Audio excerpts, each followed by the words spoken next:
ఉద్యోగాలు రాలేదు. రేవంత్ రెడ్డికి ఉద్యోగం వచ్చింది, కోదండ రామ్ గారికి ఉద్యోగం వస్తా ఉన్నది, రియాజ్ గారికి ఉద్యోగం వచ్చింది, వెంకట్కు ఉద్యోగం వచ్చింది, మీకు ఉద్యోగాలు వచ్చినాయి, మల్లన్న గారికి వచ్చింది. కానీ నిరుద్యోగ యువతకు మాత్రం ఉద్యోగాలు రాలేదు. ఎందుకు మీ గొంతులు మూగపోయినాయి అని నేను అడుగుతా ఉన్నా. మన రాహుల్ గాంధీ గారు ఆ రోజు మీరు అశోక్ నగర్కి వచ్చి నిరుద్యోగ యువతకు మాట ఇచ్చారు. మేము 1,00,000 ఉద్యోగాలు 2 లక్షల ఉద్యోగాలు ఏడాదిలోగా నియామకాల ప్రక్రియ పూర్తి చేస్తామన్నారు. 7 నెలలు అయింది, ఇప్పటి వరకు జాబ్ నోటిఫికేషన్ రాలేదు. మేము జాబ్ క్యాలెండర్ ఇస్తామని చెప్పారు. 2 లక్షల ఉద్యోగాలు సంవత్సరంలోగా నింపుతామని చెప్పి ఇవాళ 7 నెలలైనా జాబ్ క్యాలెండర్కు అతిగతి లేదు. రాహుల్ గాంధీ గారికి మా నిరుద్యోగుల బాధలు వినబట్టలేవా అని నేను అడుగుతా ఉన్నా.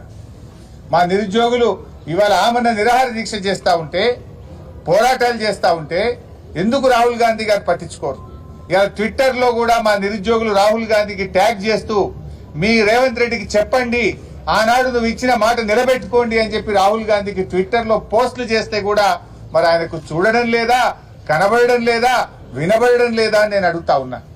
రాహుల్ గాంధీ గారు ఇప్పటికైనా చొరవ చూపి ఆనాడు అశోక్ నగర్ లో నిరుద్యోగ యువతకు ఇచ్చిన మాట నిలబెట్టుకోవాలని, రేవంత్ రెడ్డి ప్రభుత్వానికి డైరెక్షన్ ఇచ్చి ఇచ్చిన హామీలన్నీ నిలబెట్టుకోవాలని చెప్పి నేను రాహుల్ గాంధీ గారిని డిమాండ్ చేస్తా ఉన్నా.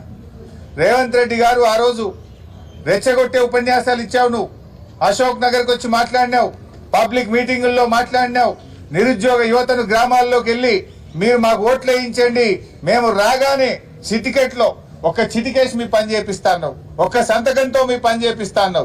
ఏమైంది నీ సంతకం? ఏమైంది నీ చిటిక? ఎందుకు నిరుద్యోగుల యొక్క సమస్యలు పరిష్కరించడం లేదు? వాళ్ళు ఏమడుగుతున్నారు? ఏమైనా గొంతెమ్మ కోరికలు అడుగుతుండ్రా? ఆనాడు మీరు అశోక్ నగర్కి వచ్చి ఆనాడు ఎన్నికల ప్రచారంలో మీరు ఏ హామీలు ఇచ్చారో ఆ హామీలు అమలు చేయమని అడుగుతున్నారు తప్ప కొత్త కోరికలు కోరడం లేదు, గొంతెమ్మ కోరికలు అసలే కోరడం లేదు. ఆ రోజు మీరే చెప్పారు మీరు జాబ్ క్యాలెండర్ ఇస్తామని. ఒకవైపు రేవంత్ రెడ్డి గారు, ఇంకొక వైపు బట్టి విక్రమార్క సంతకాలు పెట్టి బాండ్ పేపర్ల మీద రాసిచ్చారు. మీరు ఏమైనాయి మీ సంతకాలు? ఏమైనాయి మీ బాండ్ పేపర్లు? అసెంబ్లీలో ఆ రోజు ప్రతిపక్ష స్థానంలో ఉండి ఇదే బట్టి విక్రమార్క గారు 1:100 పరీక్ష పెట్టాలని అడిగారు. ఎందుకు పెట్టరు అని అడుగుతా ఉన్నా. అంటే ప్రతిపక్షంలో ఒక మాట, అధికారంలో ఇంకో మాట ఉంటుందా? ఆ రోజు ప్రొఫెసర్ కోదండ రామ్ గారు ఇదే నిరుద్యోగులను రండి అని కాంగ్రెస్ పార్టీ ఆఫీస్కు తీసుకుపోయారు, బస్సు యాత్రలకు తీసుకుపోయారు, మేమున్నామని భరోసా ఇచ్చారు. అధికారం రాగానే మీ సమస్యలు పరిష్కరిస్తామన్నారు.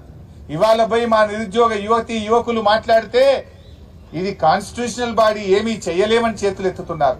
ఆ రోజు మీకు తెలియదా? మీరు ప్రొఫెసర్ కదా, మీరు మేధావులు కదా, అయినా అది చెయ్యడానికి అవకాశం ఉంది. గతంలో ఉమ్మడి ఆంధ్రప్రదేశ్లో వైఎస్ రాజశేఖర రెడ్డి గారు ముఖ్యమంత్రిగా ఉన్నప్పుడు ఇదే విధంగా నిరుద్యోగ యువత నుంచి డిమాండ్ వస్తే ఆ రోజు 1:100కు అవకాశం కల్పించారు. విడిపోయిన ఆంధ్రప్రదేశ్ రాష్ట్రంలో మొన్నటిదాకా ఉన్న జగన్మోహన్ రెడ్డి గారి ప్రభుత్వం